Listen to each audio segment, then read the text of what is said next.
Hello everybody and welcome to our biggest project yet. The Causeway Caverns Megadungeon.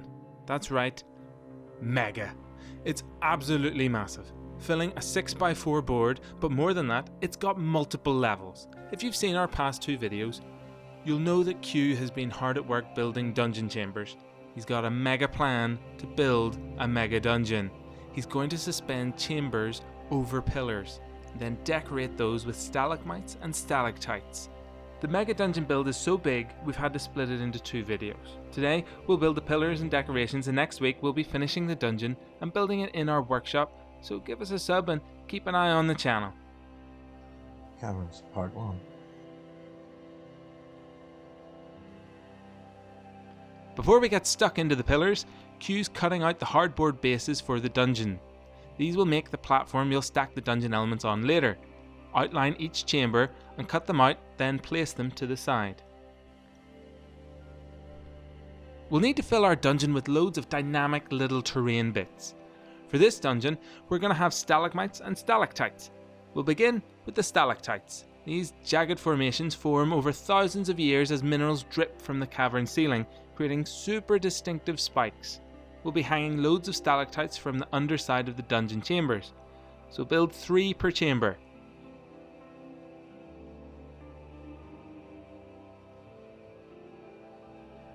For the core of the spikes, get a handful of barbecue skewers and cut them to different sizes.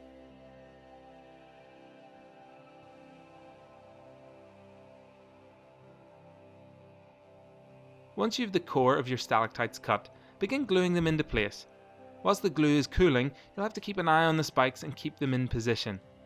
Once these initial layers are dry, go back in with the glue gun and reinforce each spike.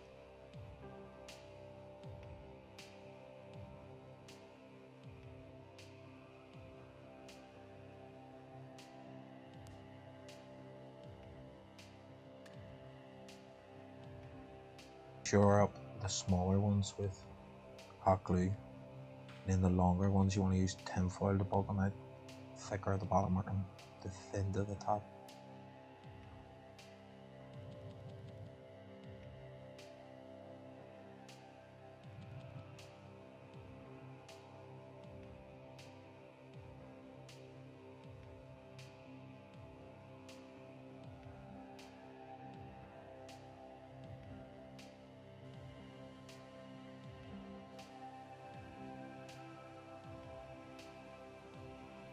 We're bulking the spike formations with tinfoil, so get a handful, twist it into workable lengths and begin wrapping around the spikes. Begin at the base and wrap the tinfoil up into a point. Pin it with your thumb and wrap it round. Tinfoil is good because you can just squash it about and get it rough shape. Just glue it, bit of glue to hold it all in place. Stop it from unraveling.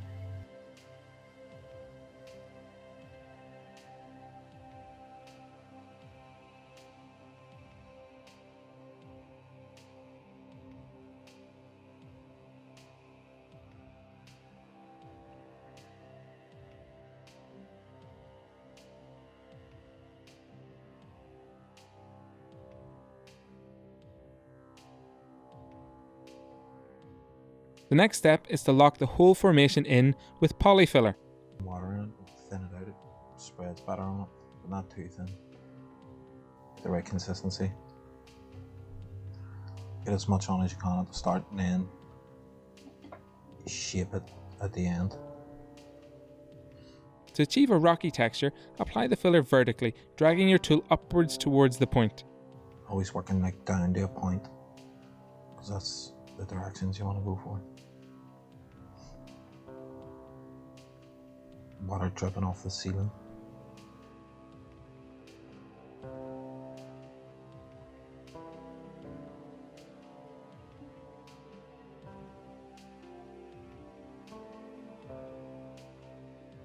A wee stipple texture or some texture with a knife in the gaps. Don't have to do it serious like it's going on the ceiling.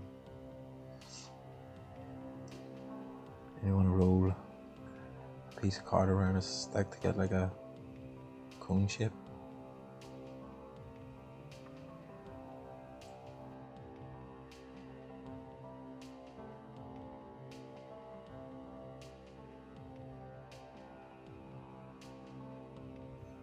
cut up into smaller pieces. Glue the seams.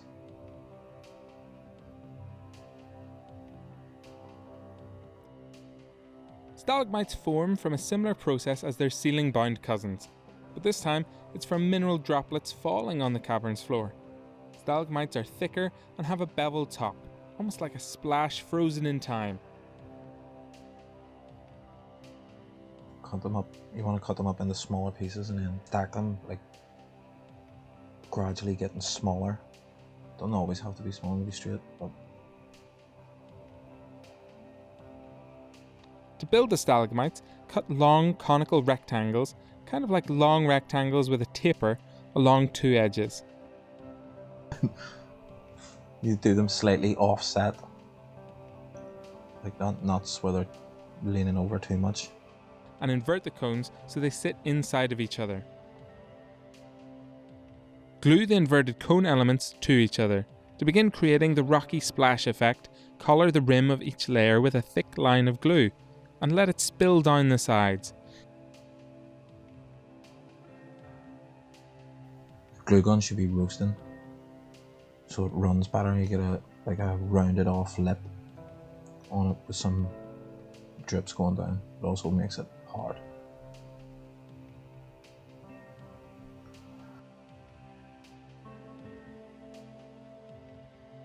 Let them dry. Stick them on a base here for handiness, because you're going to be using that polyfiller again to put texture in it, so it makes it handier to hold it up.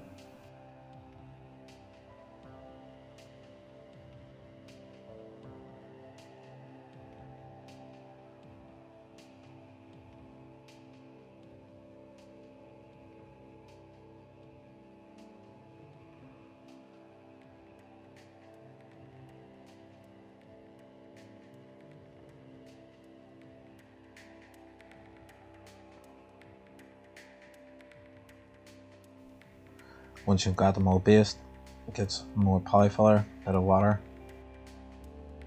soften it up, make it easier to put on, and use it to fill all these wee rings. Think about how the rock would flow and form over the millennia. Fill the top of the stack chamber with tissue paper and begin applying the polyfiller. Gather it around each layer's collar and begin rounding everything in natural shapes. When the whole formation is covered in polyfiller, use a palette knife to create vertical striations down the stalagmite stack's walls.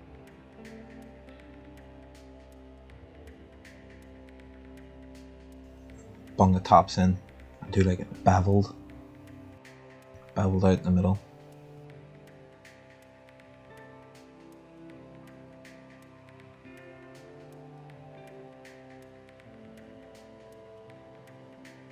And you smooth it down with a damp towel and like a damp piece of tissue in the direction. It leaves like a texture on it as well. It's good if you brush it all downward, because everything's going down the way it's water running over the top of whatever the minerals out of the water. Swipe it down in downward direction always. Then you want to backfill from the top stem to the under edge of that, so it sort of kind of floats out, and then with the tip of your palette knife just scrape down to get they're like fins, like on a mushroom type fins.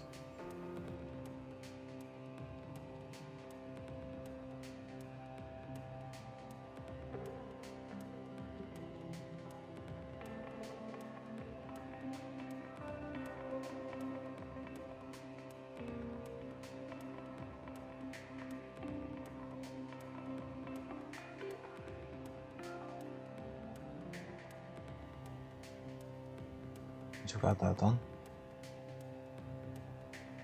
Make more. About 3 days worth of work in a single second.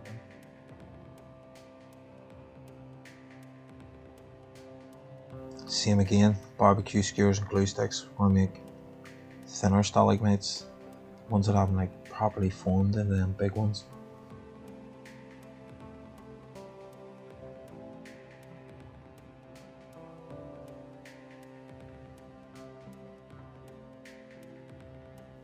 really only sticking them on these bases so that you can work on them, but you pull them off.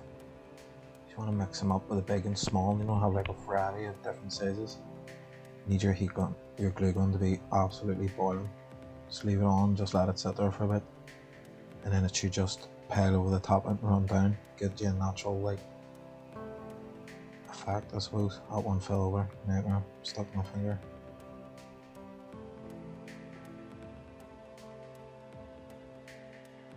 Shore up the sides in these ones, then backfill again with a polyfiller, and with a damp rag wipe it all off so it's smooth, so you're just filling in the them like gaps in between. It's supposed to be smooth, it's all running down. Then make more. Now it's time to build the mighty stone pillars that are going to keep our dungeon rooms suspended. They'll need to be quite strong, so we're using Bamboo. Just get the reason I cut these all up like this is so that there's more holes to screw into. You see when we put the raw plugs in, but they're just taped together for now to kind of get a structure. It kind of gives you a rough columny shape. Plus they're hollow, so you can put the raw plugs in for, because we're thinking about you want them to be knocked over easy or somebody bump into it. So it's bamboo is really strong. It's cheap. Using a hardboard, cut out a base and a cap for the pillar. To make sure the whole structure is solid, we're going to be screwing the bamboo supports to their base and cap. Hollowed bamboo are perfect as they can fit a raw plug, which keeps screws secure. It's just so your screw has something to bite into when you screw the bases on.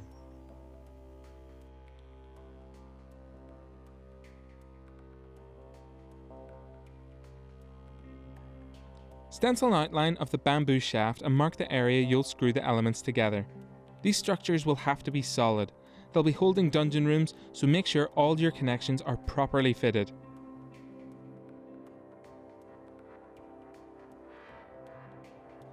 Drill some holes through. If you actually start it on forward and push through on reverse, it reams it out for you as well, which is good. You don't have to do all this extra cutting.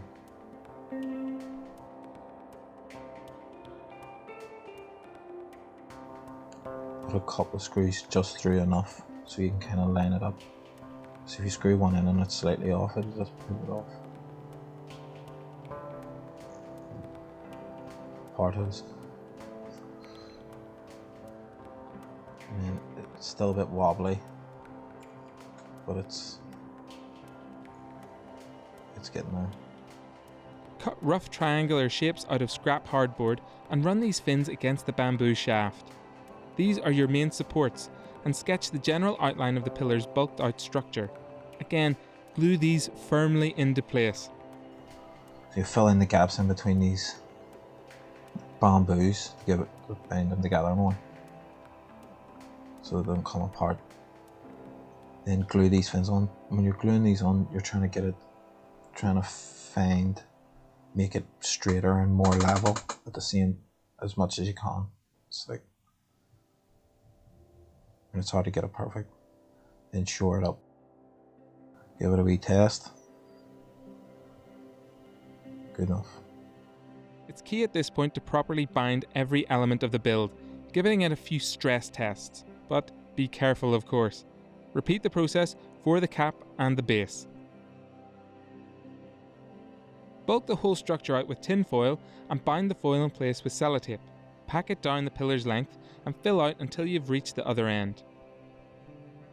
Tin foil, courtesy of beep. Tape's just more to hold it in place while you wrap it.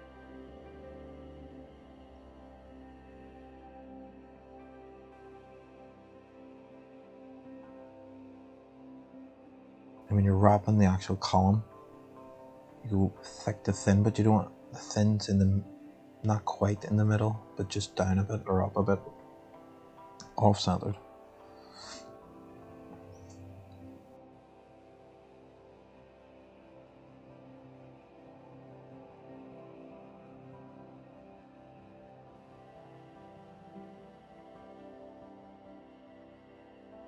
And then this I was just thought I like the idea of a twin column thing.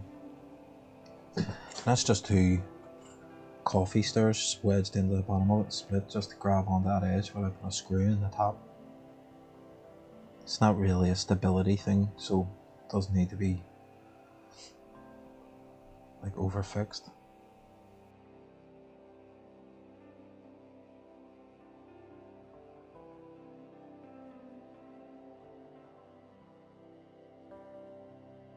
Same process, bit of glue to stop it from rattling about.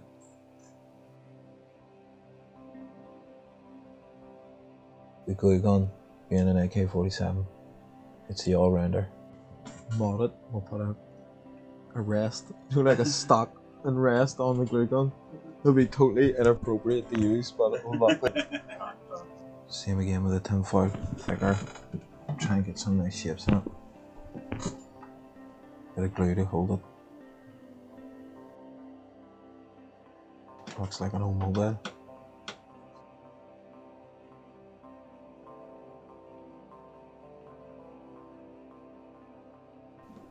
Polyfiller, more of it.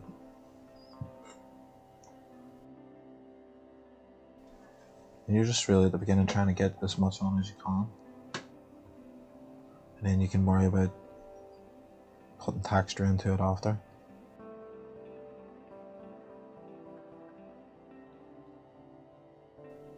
Fill out them bad gaps and get rid of them. The worst out of them edge lines from the reinforcing bits you put glued in. So that gives it a nice shape.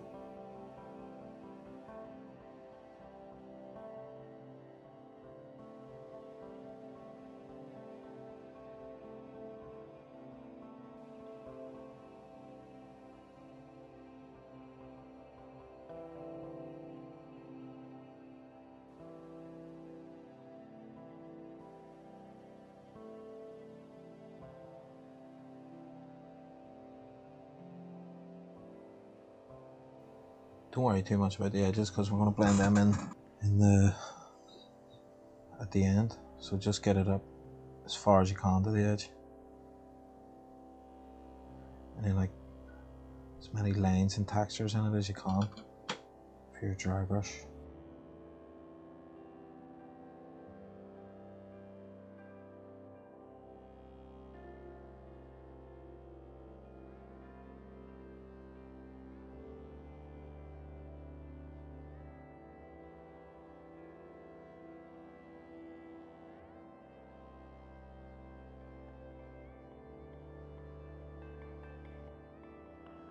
Base from earlier,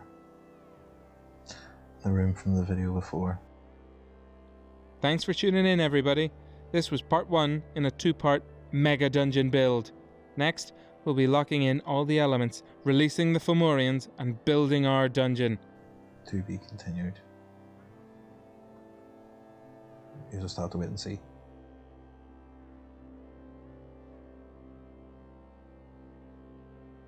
We really appreciate all the support you guys have given us so far. It's driving us to really up our game, produce better quality content more often. If you're new and enjoyed the video, be sure to check out our other videos, and until next time, try hard. Kinda want them all higgly piggly too. Don't put higgly piggly on that for us.